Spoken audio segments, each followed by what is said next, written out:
आपला अंत शेवट हे आपल्या हातात आहे. विचार केला पाहिजे. आजही जे महात्मे होऊन गेले, संत होऊन गेले, त्यांचं आजही नाव आहे. आपल्याला आपल्या 2-3 पिढ्यातच नाव माहित नाही. तशीच गती आपली सुद्धा होणार. आपल्याला वाटतं की आपण उच्च शिक्षण घेतलं, पद प्राप्त केलं, बंगला गाडी घेतली म्हणजे आपण सर्व कमावलं का? नाही.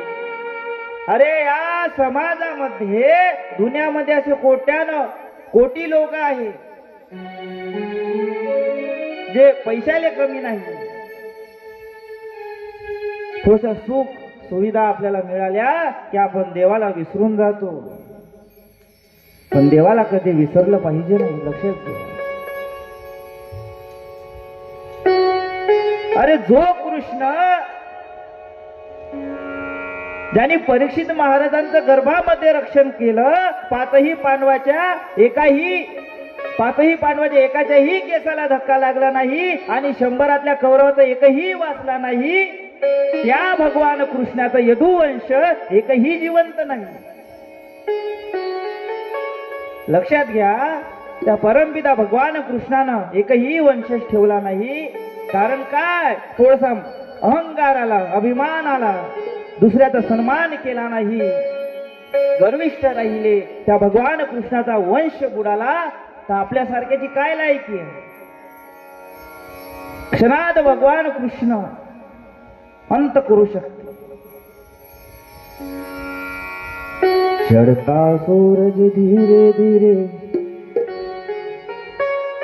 ढलता सूरज धीरे धीरे ढलता रे जाएगा, ढलता सूरज धीरे धीरे ढलता रे जाएगा, ढल जाएगा, ढल जाएगा, ढल जाएगा, ढल जाएगा, ढलता सूरज धीरे धीरे ढलता रे, ढलता सूरज धीरे धीरे ढलता रे. हो, सूर्य ज्याप्रमाणे पूर्वेकडून पश्चिमकडे जाते मायबाप हो, त्याच प्रकारे आपल्या आयुष्याची रेखा सुद्धा बदलत असते.